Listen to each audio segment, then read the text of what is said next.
Kaugnay sa naging pulong ng Malacanang kasama ang MMDA at LTFRB, makakapanayam natin si LTFRB Chairperson Attorney Winston Hines. Magandang umaga po, Chairman Hines. Magandang umaga, Cara. So sir, sigurado na po ngayon na manghuhuli na po at pagmumultahin na yung mga bus na out of line. Ito po'y taliwas doon sa original na order ng LTFRB.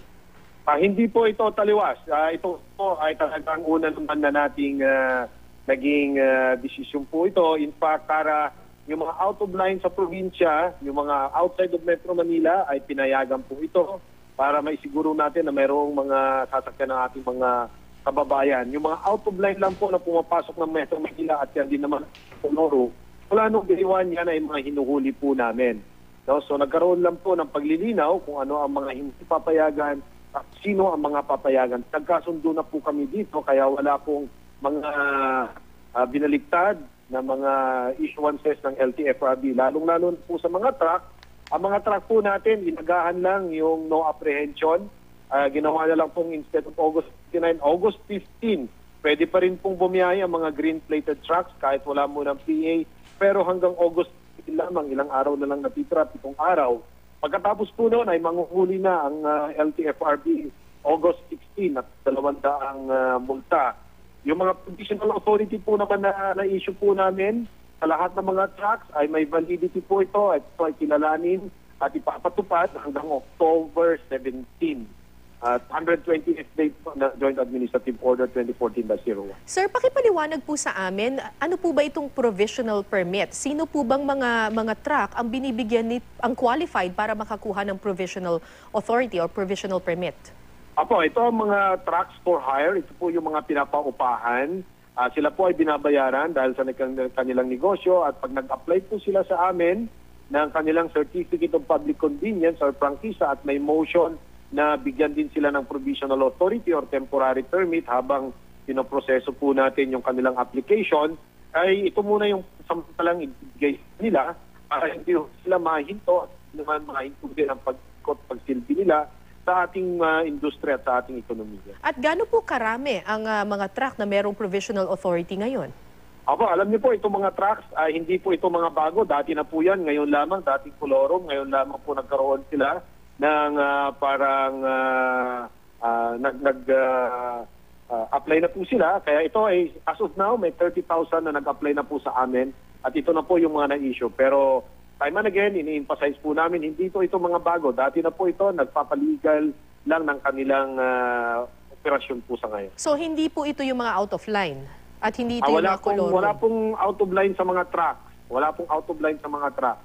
Oo, pero hindi po ito yung ito pong may provisional authority, hindi po ito mga illegal. Legal po ito, yun nga lang po, naghihintay lang sila na matapos yung proseso ng kanilang mga papeles.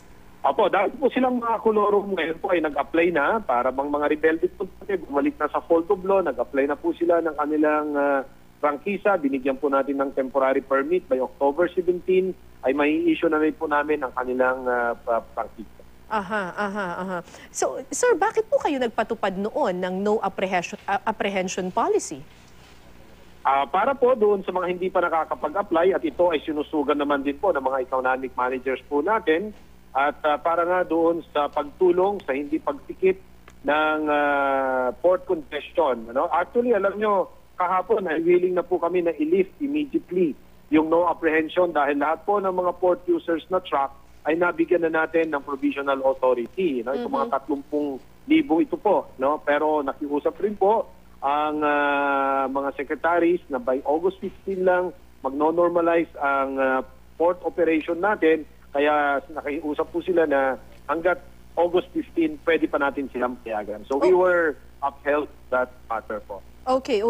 May mga natatanggap ba kayong negatibong reaksyon mula sa mga driver at saka mga operator nitong mga truck na ito na ngayon nga po na ililift na yung no apprehension policy at magsisimula ng manghuli ulit?